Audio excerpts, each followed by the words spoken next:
Everyone is talking about AI stocks.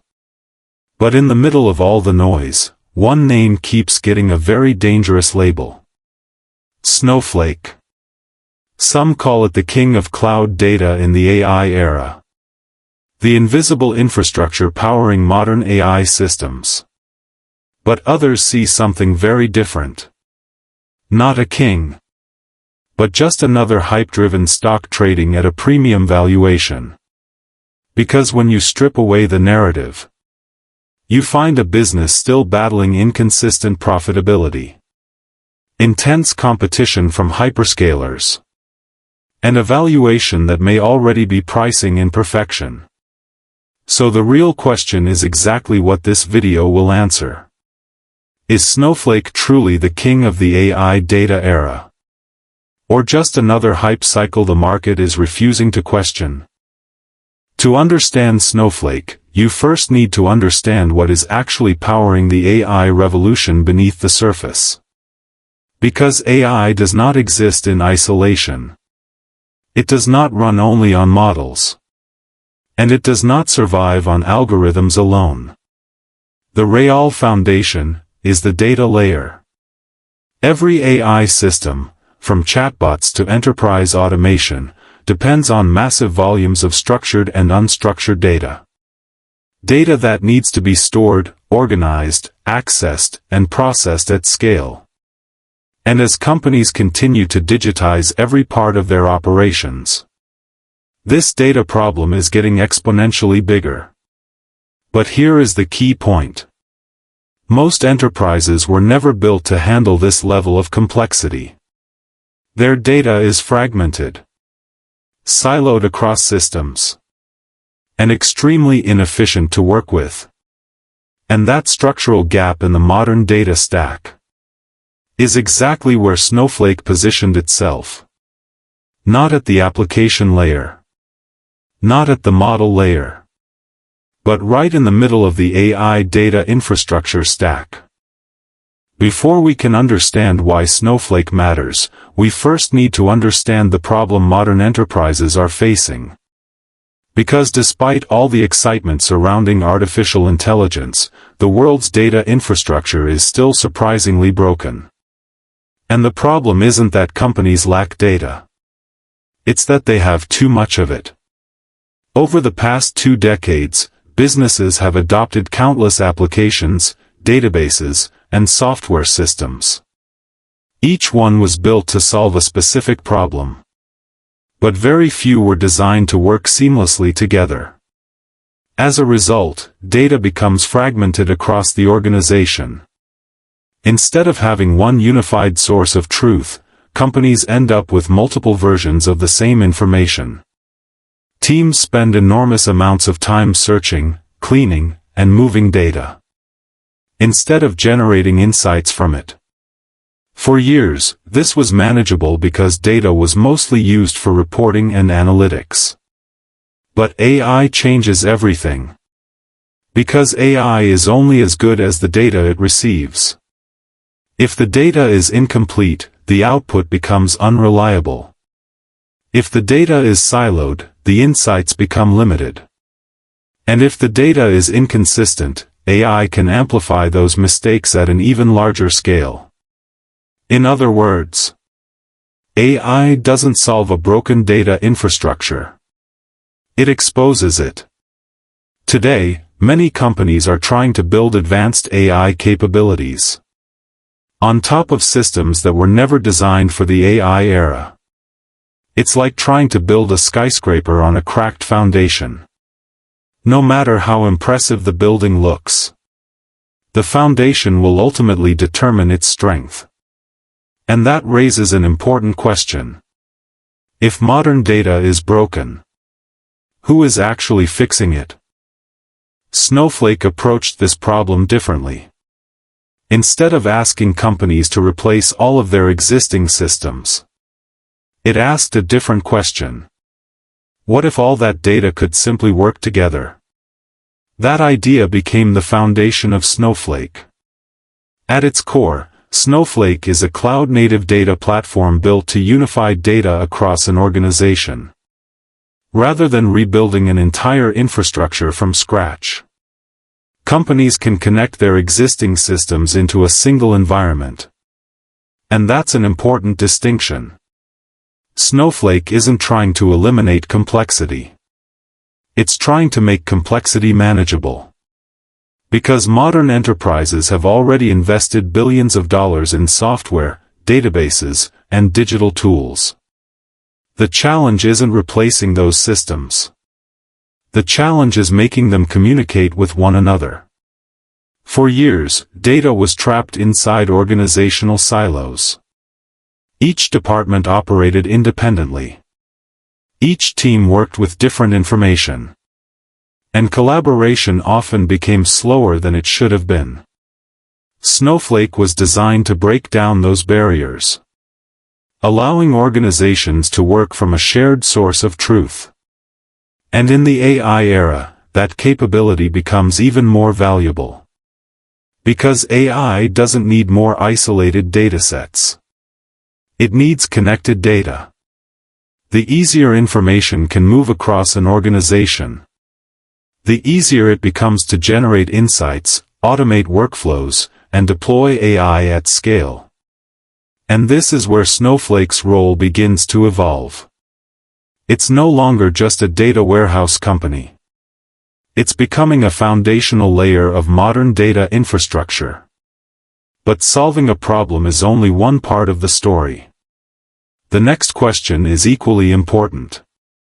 How does Snowflake turn that infrastructure into a business that makes money? Now that we understand Snowflake's role in the AI ecosystem, we can finally ask a more important question. How does the company turn all of this into revenue? Unlike traditional software companies, Snowflake doesn't primarily sell fixed subscriptions. Instead, it operates on a consumption-based model. Customers pay based on how much they use the platform. And that changes everything. Because Snowflake isn't simply monetizing customers. It's monetizing data activity itself. The more companies analyze data, run workloads, and deploy AI applications, the more Snowflake can earn. In other words, customer success and Snowflake's revenue growth are deeply connected. And that's one of the reasons investors became so excited about the company. Snowflake generates revenue from three primary sources: data storage, compute usage, and additional services built around data sharing and applications. But compute is by far the most important driver. Every time customers process data or power AI workloads, they consume credits. And those credits generate revenue. This creates a very different business dynamic from traditional software companies. There isn't a fixed spending limit. As customers generate more data and increase AI adoption, their usage can continue to expand over time. But this model also comes with a trade-off. Revenue becomes highly dependent on customer behavior. If customers reduce workloads, optimize costs, or slow down AI projects, growth can decelerate quickly. And that's why Snowflake's consumption model is both its greatest strength and one of its biggest vulnerabilities. Because unlike traditional software companies, Snowflake cannot simply rely on annual license renewals. It must continuously prove its value. Every single day. And that leads us to the next question. If Snowflake's business model is so powerful, why hasn't the company become consistently profitable yet? At this point, Snowflake's story becomes more compelling from an investor perspective. Because the entire business is built around a simple idea. As data grows, Snowflake grows with it. And as AI adoption accelerates, data usage expands even faster. This creates a reinforcing cycle. More data leads to more workloads. More workloads lead to higher consumption. And higher consumption translates directly into revenue growth. In theory, this means Snowflake is not constrained by a traditional software cycle. Instead, its growth is tied to a much larger secular trend: the global expansion of data and AI infrastructure. And that is what captured investor attention. Because Snowflake is no longer seen as just a software company. It is increasingly viewed as a critical layer of the AI infrastructure stack. A business exposed to one of the strongest long-term growth narratives in technology. But this is also where expectations begin to change. Because when a company is positioned inside a massive secular trend, the market stops valuing it on what it earns today. It starts valuing it on what it could become tomorrow. And that shift is powerful. But it also creates pressure. Because once expectations move ahead of reality, even strong growth can start to feel insufficient. So the question is no longer just about growth. It becomes about sustainability. Can Snowflake maintain this level of expansion?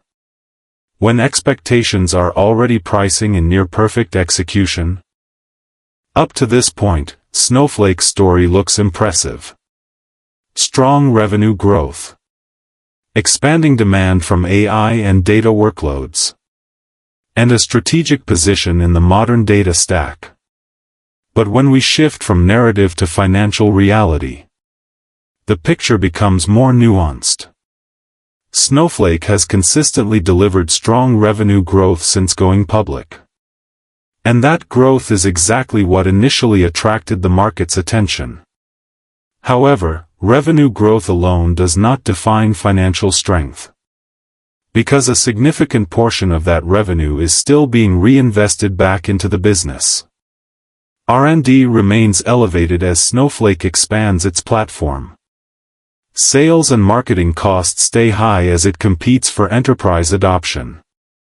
And infrastructure costs scale alongside usage. As a result, profitability has not yet stabilized. Operating income has frequently remained negative. And even in strong revenue periods, earnings do not expand proportionally. This creates an important tension. Snowflake is behaving like a high-growth company in terms of revenue, but like an investment phase company in terms of profitability. And this is where investor expectations become critical. Because the market is not valuing Snowflake based on current earnings. It is pricing in a future where operating leverage finally appears. Where revenue growth eventually translates into expanding margins. In other words, the entire valuation is built on a transition that has not fully happened yet. And that leads to a crucial question. How long can the market continue to price in future profitability? Before that profitability must actually show up in the numbers? Up to this point, Snowflake has built a compelling investment story. It sits at the center of the AI data ecosystem. It benefits from long-term secular trends. And its consumption-based model allows revenue to expand alongside customer activity. But none of that automatically makes it a great investment. Because a great company and a great investment are not always the same thing. The difference often comes down to valuation. And this is where the Snowflake debate becomes far more interesting. The market is not simply pricing Snowflake based on what it is today. It is pricing Snowflake based on what investors expect it to become years from now.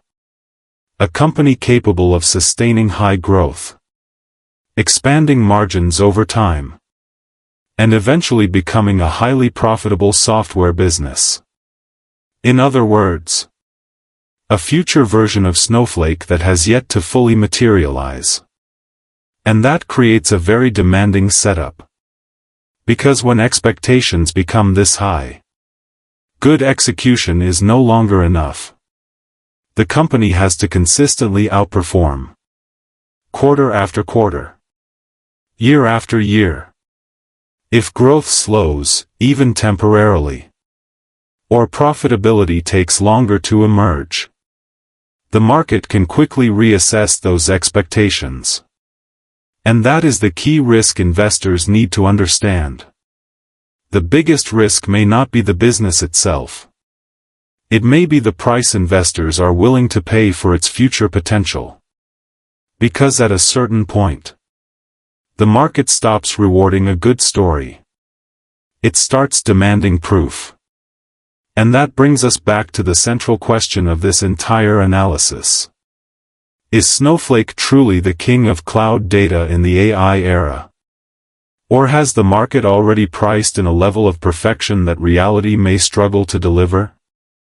One of the biggest mistakes investors can make is assuming that a great business has no serious competition. In Snowflake's case, the opposite is true. Its biggest competitors are some of the most powerful technology companies in the world. On one side, there are the hyperscalers. Companies like Amazon Web Services, Microsoft Azure, and Google Cloud. These companies already control enormous cloud infrastructure and have deep relationships with enterprise customers. On the other side, there is Databricks, a company that has emerged as one of Snowflake's most significant rivals in the race to build the modern AI data stack. So what differentiates Snowflake? Its neutrality. Snowflake was designed to operate across multiple cloud environments rather than locking customers into a single ecosystem. For many large enterprises, that flexibility is valuable. But flexibility alone is not a permanent competitive advantage. Because competitors are constantly improving their own products and expanding their AI capabilities. And that's the challenge Snowflake faces. It doesn't have to prove that its business is useful. It has to prove that its advantage is durable. Because in technology, leadership is never guaranteed. Markets evolve. Technology changes. And today's winner can quickly become tomorrow's follower. Ultimately, this may become the most important question investors need to answer. Can Snowflake defend its position while competing against some of the most powerful companies in the world? Because building a strong platform is difficult. But maintaining that advantage over time is even harder. Every investment story looks compelling when growth is strong. The real test begins when conditions become more difficult. And Snowflake is no exception. One of the biggest risks comes from its own business model. Because Snowflake operates on a consumption-based system, its revenue depends heavily on customer activity. If customers reduce workloads, delay AI initiatives, or become more cautious with spending, growth can slow down quickly. Another challenge is competition. Snowflake is operating in one of the most competitive areas in technology. And many of its rivals have enormous financial resources and established enterprise relationships. Then there is execution risk. The AI landscape is evolving at an extraordinary pace, which means Snowflake must continuously innovate to maintain its position. Standing still is not an option. And finally, there is valuation risk. High expectations can become a risk in themselves. Because when investors price in years of future success, even small disappointments can create significant market reactions. But none of these risks automatically invalidate the investment thesis. They simply remind us that uncertainty is part of investing. And perhaps that's the most important idea to remember. The question is not whether Snowflake has risks. Every company does. The real question is whether those risks are reasonable relative to the opportunity ahead. Because investing is rarely about finding certainty. It's about deciding whether the potential reward is worth the uncertainty that comes with it. By now, one thing should be clear. Snowflake has built a strong business foundation. But a strong business does not automatically become a highly profitable one. At some point, growth must begin to translate into operating leverage. And that may become Snowflake's biggest challenge over the next decade. Because investors are no longer asking whether the company can grow. They are asking whether that growth can become increasingly efficient over time. For that to happen, revenue must expand faster than expenses. Otherwise, growth alone may not create lasting shareholder value. This is especially important because Snowflake continues to invest heavily in research, product development, and customer acquisition. Those investments may support future expansion. But eventually, investors will expect evidence that the business is becoming more efficient. And this is a transition that many high-growth companies eventually face. Early on, the market rewards rapid expansion. Over time, it starts rewarding discipline. The ability to generate stronger margins while maintaining healthy growth. For Snowflake, that transition may define its next chapter. Because if the company can sustain growth while gradually improving profitability, its long-term investment thesis becomes significantly stronger. But if profitability remains difficult to achieve for an extended period, investors may begin to reassess the expectations already embedded in the stock. And that brings us to one final question. How should investors value a company with enormous potential, but equally enormous expectations? At this point, we have a much clearer picture of Snowflake. We understand the problem it solves. We understand how it makes money. We understand its competitive challenges, its risks, and the path it must take toward profitability. And only now can we ask the valuation question. Because valuation should never be the starting point of an investment analysis. It should be the final test. And in Snowflake's case, that test is particularly important. The company clearly has a strong business foundation. But strong businesses do not automatically become great investments. The difference often comes down to expectations. Today, investors are not paying for what Snowflake is. They are paying for what they believe Snowflake can become. A company capable of sustaining high growth for many years. A company capable of expanding margins over time. And ultimately, a company capable of becoming a highly profitable software platform. Those are ambitious assumptions. And ambitious assumptions create pressure. Because when expectations become very high, good execution is no longer enough. The company must continue delivering exceptional execution. Quarter after quarter. Year after year.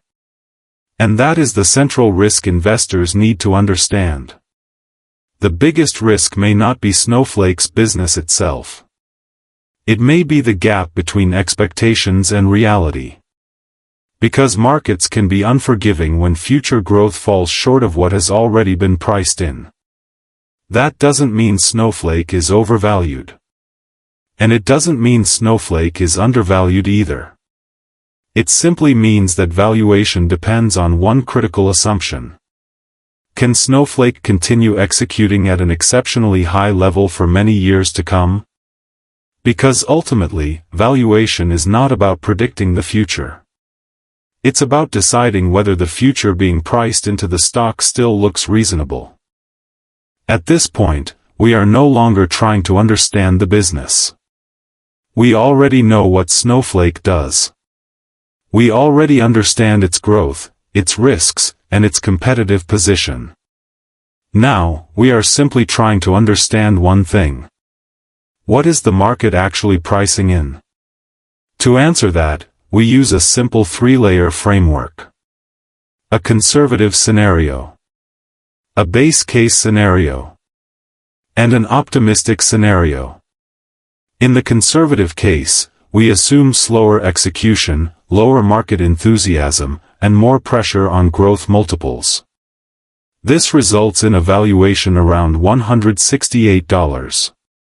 In the base case, we assume Snowflake continues to execute at a solid level, with stable growth and gradual improvement in efficiency. This brings the valuation closer to $225. And in the optimistic case, we assume strong execution, continued AI-driven demand, and sustained premium positioning in the data ecosystem. In that scenario, the valuation can extend toward $281. Now, if we compare this range with the current market price, Snowflake is not trading in a distressed valuation zone. But it is also not priced at a deep discount. Instead, the market appears to be pricing Snowflake somewhere between a conservative downside buffer and a fair value assumption. In other words, expectations are already meaningful. And that leads to the most important question. Not whether Snowflake is a good company, but whether the level of execution required to justify this valuation is realistic over the long term. Because in the end, valuation is not about finding a precise number. It is about understanding the expectations embedded in the price, and whether those expectations can realistically be achieved. So, after everything we've discussed, is Snowflake truly the king of cloud data? Or is it simply another company benefiting from AI hype? The answer may be somewhere in between. There is little doubt that Snowflake has built an important business. It addresses a real problem. It occupies a meaningful position within the AI ecosystem. And it has established itself as a trusted platform for many large enterprises. Those are genuine strengths. But strong businesses are not immune to challenges. Competition remains intense. Execution will become increasingly important.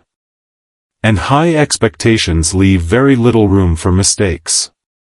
Ultimately, Snowflake's future may not be determined by whether AI continues to grow. It may be determined by whether Snowflake can consistently translate that opportunity into profitable and sustainable execution. Because in investing, the quality of the business is only part of the equation. The price investors pay, and the expectations already embedded in that price, matter just as much. Perhaps the most accurate conclusion is this. Snowflake is neither an obvious bargain nor just another AI hype story. It is a company with significant potential, accompanied by significant expectations. And for investors, that distinction matters. Because the goal is not to predict the future.